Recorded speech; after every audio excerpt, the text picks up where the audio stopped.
I'm John Trefry. I'm a chemical oceanographer here at FIT, and I'm joined by my talented colleague, Austin Fox. They asked me to talk about muck. In fact, we're involved in all parts of the lagoon, but I'd like to talk about muck within the context of a source of nitrogen and phosphorus to the lagoon. And a good place to start is with this pie chart. It comes from the 2019 data for the Indian River Lagoon project plan.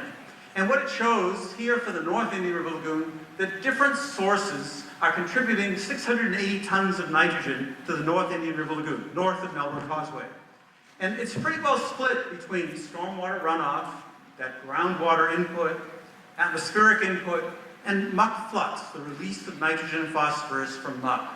And when I first looked at this, one of the things I thought was, wait a minute, this is what I as a geochemist think of as transport pathways, not sources. So I looked a little closer at the document, and I saw septic, leaking sewer, reclaimed water. Those are sources. And one of our goals is to try to identify the source so that we can actually quantify what's coming in from different sources to help us move the plan forward. But we could also add to this fertilizer, decomposing vegetation, biosolids, and the goal is to try to come up with some way to identify the amounts of each of these things coming into the lagoon. And in fact, there are sources, true specific sources for all of these parts of the pie. Well, I was asked to talk about muck, so I want to talk about some of the sources of where muck is coming from and what it's doing. And so here's a nice tube of muck. This went out in the hallway too. In the bottom of it's a layer of sand. This is what the lagoon looked like 70 years ago.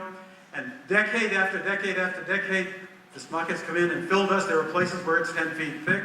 And one of the things we ask, well, what is this stuff? Well, the easiest part is it's 90% water or more by volume.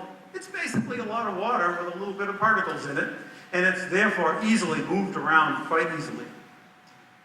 If you dry it out, and here's the important point, it's 50 to 60% silt and clay. And that silt and clay has a clear source. It comes from our soil. Whether it's from erosion, poor soil conservation, or washing out fine particles from sod, this material is not decomposable, but is a dominant component of muck. We also have carbonate shell and sand. That's the material that was there to begin with, and it gets mixed in with the muck. And then we come to probably what's the most important part of the muck, the organic matter. And organic matter, and thinking about sources, comes from two broad different places. One is from on the land, where we can have that nemesis grass cuttings, or vegetation, or septic inputs that are coming off the land. In contrast, we have what's formed in the lagoon. Nutrients go into the lagoon, they form algae, seagrass, that it decomposes and contributes to the muck. So this whole big thing is all in the muck.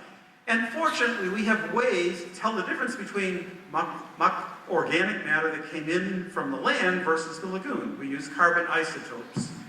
And one of the things this data shows us is that muck has a very small percentage of sewage. There's this misnomer out here that muck equals sewage. They are not the same. There will be some finite component that might be related to sewage, but in general, muck is our soil and other things that make it up. Well, what about this muck flux? What is muck flux?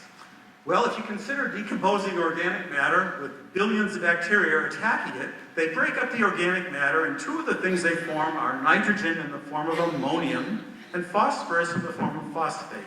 And the concentrations of these two things in the water in the muck are hundreds of times higher than the overlying water. So what happens is these diffuse out into the overlying lagoon.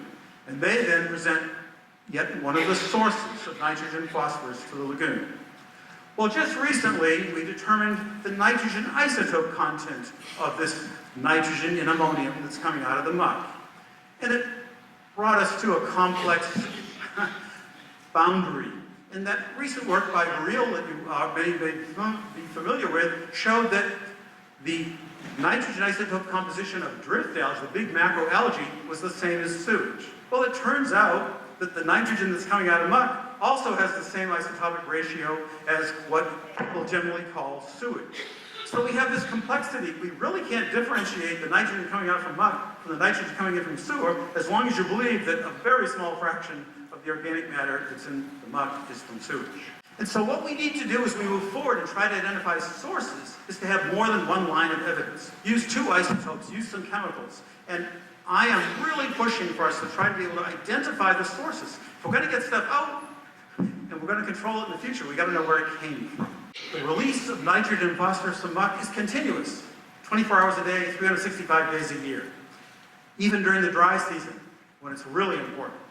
And in the summer, it can be 5 to 6 times higher. Hot muck really puts out because the bacteria are just cooking. Well, in the past 3 years, we've had funding from the state of Florida, and we've really made a giant step forward in knowing where muck is. And so we've gone around and looked at a lot of locations and mapped and studied the muck. At this one site here near Cocoa Beach, we found 200 acres of muck that equal 900,000 cubic yards of muck. And this muck releases 14 tons of nitrogen every year and about 1.5 tons of phosphorus. Well, we followed this pathway around the lagoon, and we made millions of these all over the place. This is just a short summary. And for the first time ever, we can now get a total of how much muck is in the lagoon. And what we find out is that the muck occupies an area of about 27 square kilometers, about 7,000 acres. And that's about 6% of the northern Indian River Lagoon and the Banana River Lagoon. We've never had this number before. In the past, we said it's less than 10%, but now we really have zeroed in on this number. In the past, we said the volume was 5 million cubic yards. Put it on a football field, and it's 1,000 yards high. We now can say it's really 7 million cubic yards. That's another 400 yards on top of that 1,000 yards of muck. The amount of nitrogen it releases is more than 400 tons per year. 400 tons of nitrogen. Want to picture that? It's 100,000 50-pound bags of fertilizer. That's what's coming out of muck. So muck's an important source, as is sewage, as is septic, and what we're all trying to do is figure out the relative importance of these different components. Well, there are 5 reasons we've given to dredging muck. One is it's easily resuspended and causes turbidity. A second is the bacteria constantly eating on the organic matter and depleting oxygen. Wherever it is, nothing lives there except bacteria. It does accumulate pollutants. And finally, it is releasing nitrogen and phosphorus all the time. Well, some people want to stop the input of muck, and I'm one of them. 30 years ago, when dredging was first introduced for Crane Creek and Turkey Creek, said, no, we can't dredge, we've got to stop the muck input first. I know many of you have that feeling. But what I learned real quickly was that the muck in Crane Creek and Turkey Creek was so full it was washing out in the lagoon. We needed to dredge it, we needed to make a big pit at the end so we could trap it from going into the lagoon. In addition, if we remove the muck, we get out all the solid nitrogen and phosphorus. We remove 60 to 70 years of discharge. And we keep the releases of nitrogen and phosphorus down, we decrease turbidity, and what do you know, it's a much nicer place to live. So in conclusion, we need to improve our database on nutrient sources. This is critical. We are working on muck, we're also working on several of the other components.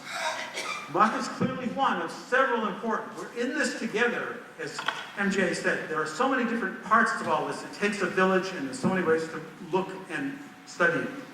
We have the data now to do some really well-educated strategic dredging or muck management, however you want to look at it. And finally, we got to all work together. We can't be fighting on websites and these other things. Let the science rule. If you have something to say and you have a change, bring the science to go with it. Thank you.